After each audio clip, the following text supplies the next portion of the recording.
Oi, bom dia. Meu nome é Luísa Chalubi. A gente vai trabalhar nesse bloco com alguns contratos em espécie. Eu quero começar falando sobre a doação. Bom, alguns julgados que eu separei aqui para falar sobre doação, que eu acho que podem ser úteis para que a gente revise essa matéria. Então, para que a gente revise e aprofunde o conteúdo para além daquilo que está ali no código. Primeiro julgado que eu considero interessante. Esse julgado é interessante para a gente porque ele trabalha com uma série de conceitos diferentes que envolvem a doação. Primeiro conceito, doação remuneratória. Segundo, doação universal. Terceiro, doação inoficiosa. O que seria cada um deles? Vamos tentar aprender isso aqui agora. Primeiro, doação remuneratória é aquela na qual a coisa é doada como forma de recompensa por um serviço prestado ao donatário. Então, isso é comum, vamos supor, que uma pessoa fique doente e aí ela é cuidada com muito carinho por um enfermeiro ali e ela se sente muito grata e ela quer dar alguma coisa. Então, ela dá lá, presenteia essa pessoa com um apartamento, com um carro, com uma casa, com o que seja. Essa doação remuneratória, ela também deve respeitar os limites que são impostos pela lei do que a gente chama doação universal e doação inoficiosa. O que é a doação universal, gente? A doação universal é aquela doação na qual aquela pessoa doa todos os seus bens sem que seja resguardado o mínimo existencial. Então é aquela pessoa muito caridosa, muito preocupada com o próximo, mas ela começa ali a dilapidar os próprios bens, doando todos os seus bens de forma que ela mesma fique sem sustento para ela. Por que a gente tem essa questão imposta pelo código, essa proibição, né, imposta pelo código? Bom, presumidamente o código entende que é interessante, que é indispensável, né, que cada pessoa ela tenha como fomentar, como sustentar a sua própria vida, o seu próprio estilo de vida. Então, se essa pessoa começa a dilapidar aquele patrimônio a ponto de não ter como se sustentar, a ponto de não resguardar o seu mínimo existencial, das duas uma, ou ela vai criar, repassar, né, esse fardo para alguém, ou vai acabar repassando de alguma forma, de uma forma direta ou indireta, para o Estado, que ali com políticas sociais, etc., teria que dar suprir essas necessidades dessa pessoa. Por isso a doação universal ela é proibida. Outra doação que é proibida é a doação inoficiosa. A doação inoficiosa é aquela que ocorre em prejuízo da legítima dos herdeiros necessários. Então, teoricamente, as pessoas elas podem doar até 50% do seu patrimônio. Mais de 50% não poderia. E por que não, gente? Porque por força do Código Civil, a gente tem lá a legítima explícita no Código. A legítima, ela fala pra gente que 50% do patrimônio das pessoas, dos indivíduos, eles são reservados para os seus herdeiros, por uma questão de solidariedade, etc. Então, a doação inoficiosa é aquela que ultrapassa os 50% permitidos pela lei. Agora, uma observação.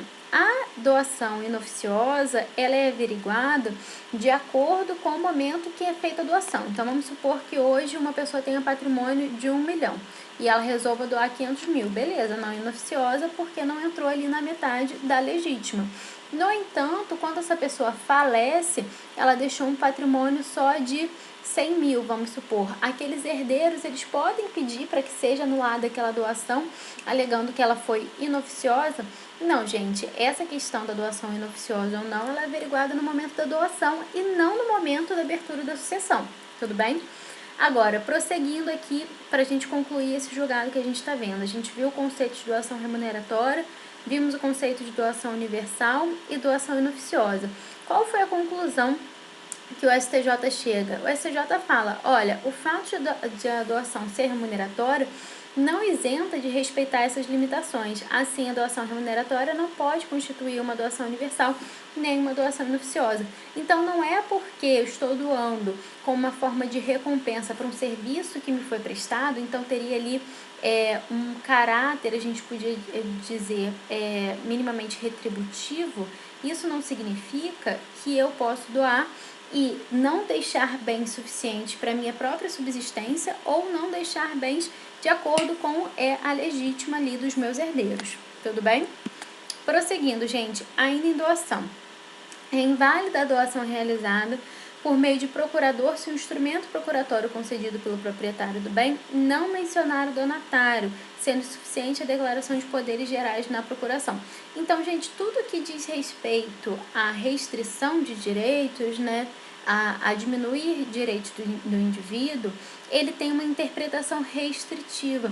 Se você está doando alguma coisa, você está diminuindo o seu patrimônio. Então, a interpretação do STJ também é no sentido restritivo, que a declaração de poderes gerais ela não é suficiente, a gente precisaria ali de uma declaração específica, dando poderes específicos, mencionando inclusive o donatário, tudo bem? Outro ponto, e esse ponto aqui é muito interessante quando a gente trabalha com doação.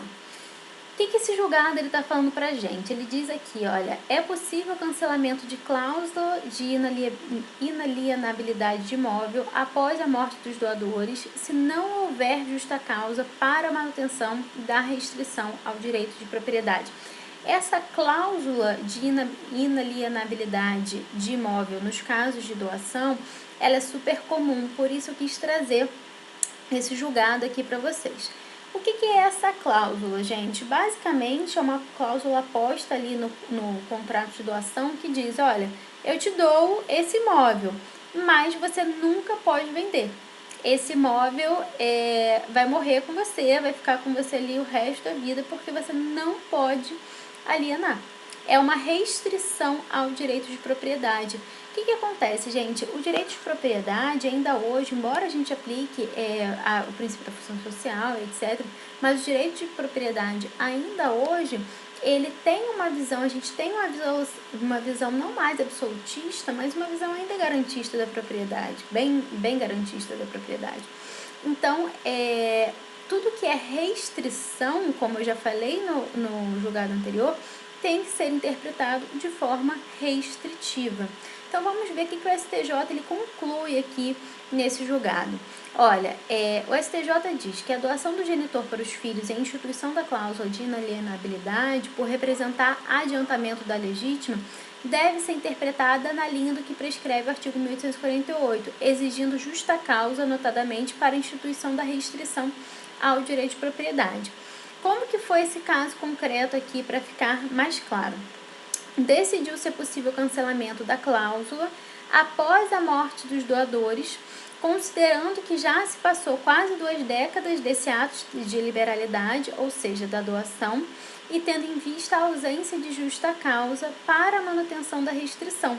Então, era uma restrição ao direito de liberdade que não tinha mais função, não tinha mais motivo para existir.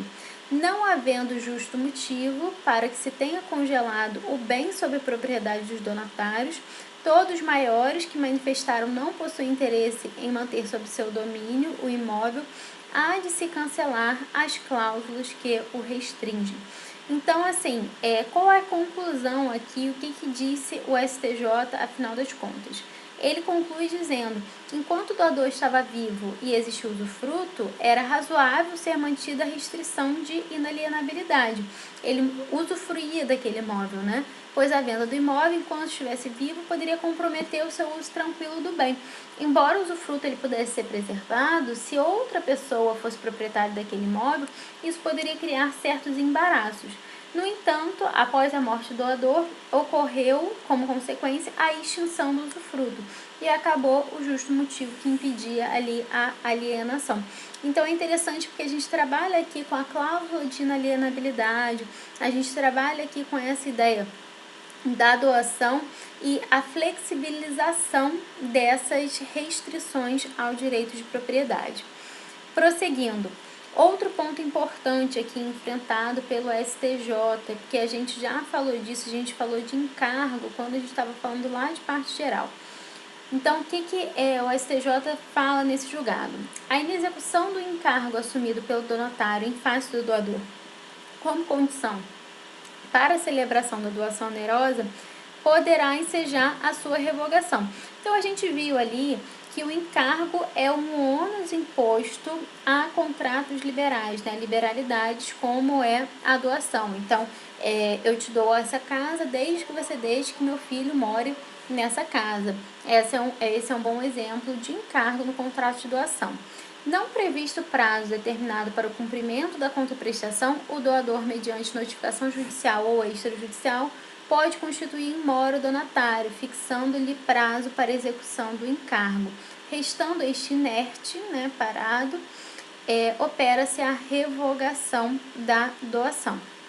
Gente, só para a gente lembrar aqui, antes de concluir esse julgado, que a gente tem alguns elementos acidentais no Código Civil, né? Os elementos acidentais do negócio jurídico. Condição, termo, encargo são os mais famosos, né? O encargo também é conhecido como modo. Então, o termo seria o evento futuro e certo, e a condição seria o evento futuro incerto.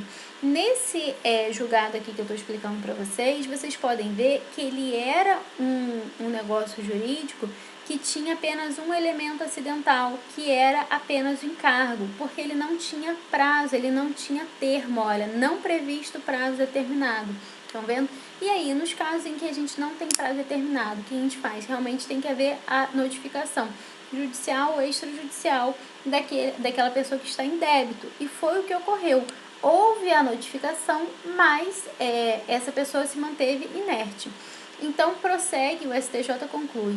Apesar do artigo 562 do Código Civil falar em notificação judicial, admite-se também a notificação extrajudicial com base no artigo 397, parágrafo único. Esse é um dispositivo, gente, direito das obrigações. Mais uma vez, obrigações sendo base dos contratos. E aí o STJ fala, seria um excesso de formalismo exigir a notificação extrajudicial. Tudo bem? Gente, outro julgado importante, porque a gente trabalha aqui com essa revisão dos elementos acidentais do negócio jurídico e mostrando para vocês como, mais uma vez, a gente resolve muitas questões de contratos com base em obrigações. Agora, prosseguindo, gente, esse aqui é um julgado que eu já falei com vocês, eu já dei esse exemplo para vocês, mas ele é bastante importante, então acho importante a gente reforçar. Olha, a pessoa que tem herdeiros necessários, ela só pode doar até o limite legítimo da metade de seu patrimônio, considerando que a outra metade é chamada de legítimo. Isso é por força do artigo 1846 e pertence aos herdeiros necessários.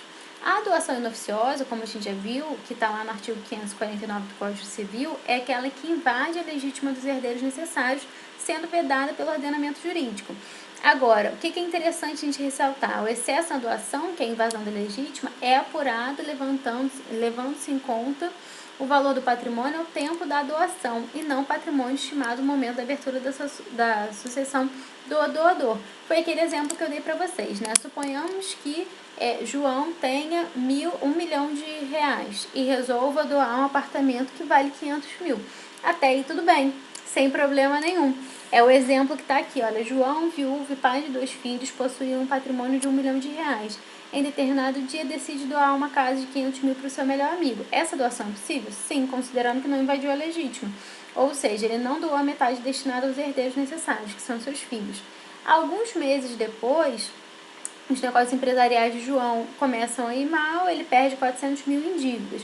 Quando João morre, seu patrimônio era de R$ 100 mil. A doação feita por João continua sendo válida, tendo em vista que, quando foi realizada, seu patrimônio era maior e não houve invasão da legítima na época. A doutrina costuma utilizar a seguinte frase para explicar a solução jurídica: o posterior empobrecimento do doador não anula as doações feitas quando este ainda era um homem rico.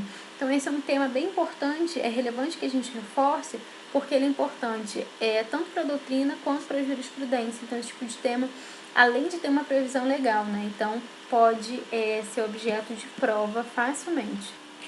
Agora, gente, prosseguindo aqui, mais um julgado que eu quero falar com vocês, dessa vez em relação ao contrato de seguro. Relembrando aqui mais uma vez o direito das obrigações, a gente falou lá em direito das obrigações que as obrigações elas podem ser classificadas de diversas formas, e uma dessas formas é meio, resultado e garantia. Não sei se vocês se recordam, se não se recordam, voltem lá no bloco referente ao direito das obrigações.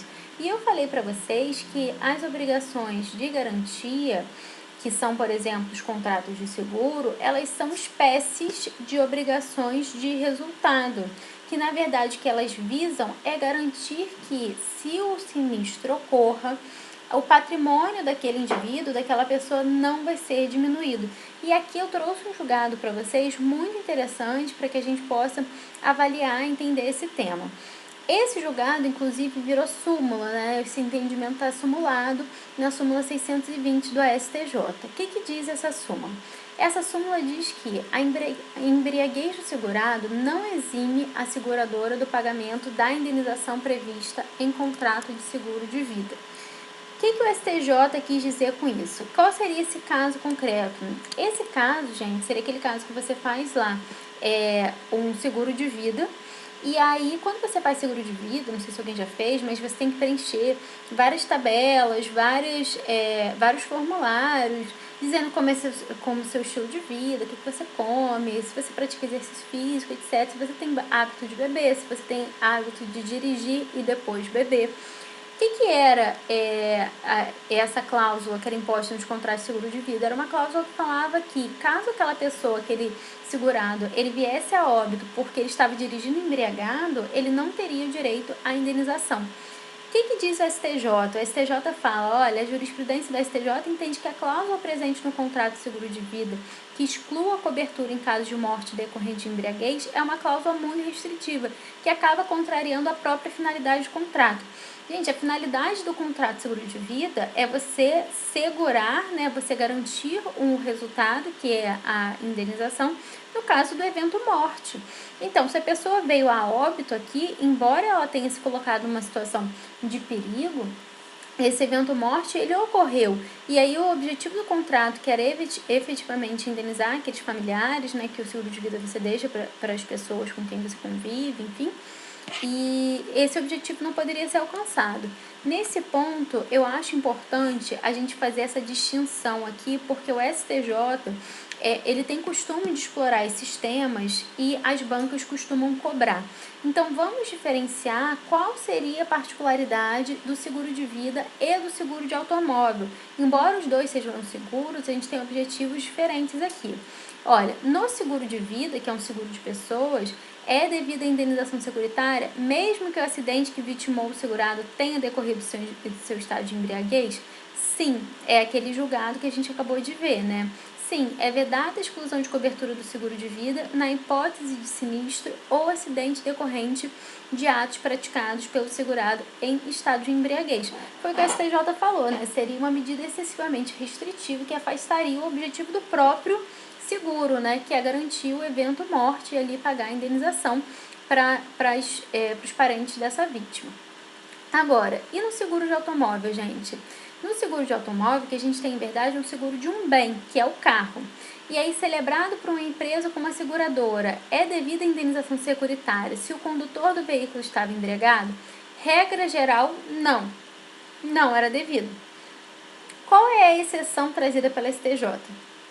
O STJ diz que será devido o pagamento da indenização se o segurado conseguir provar que o acidente ocorreria mesmo que o condutor não tivesse embriagado.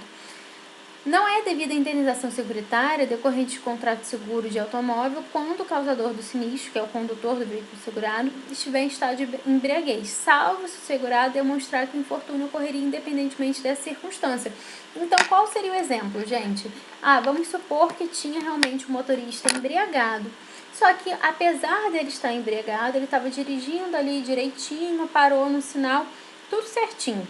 O sinal abriu para ele, ele foi atravessar um cruzamento, mas ele estava na razão, veio um carro desgovernado, um trecho desgovernado que fosse, e bateu nele. Se ele estivesse sóbrio, esse carro, esse trem bateria nele de qualquer forma? Bateria, porque ele estava na razão. Ele estava atravessando um cruzamento, o sinal estava verde para ele esperou o sinal ficar verde. Então, nesse caso, seria uma hipótese, uma possibilidade desse segurado ele poder comprovar que esse evento, esse sinistro, né, que essa batida, ela ocorreria ainda que ele não estivesse bêbado. Tudo bem? Gente, essas eram algumas das considerações que eu queria trazer em relação a contratos em espécie. Considero esses alguns dos mais importantes para vocês estudem, principalmente contratos de compra e venda, por isso a gente ficou um tempinho a mais no contrato de compra e venda. É um contrato que tem uma incidência muito grande em provas, mas se vocês ficarem com dúvida em relação a qualquer outro contrato, podem entrar em contato comigo, tudo bem? Não esqueçam de seguir aí @cursoped no Instagram e se inscrever aqui no canal no YouTube. Muito obrigada!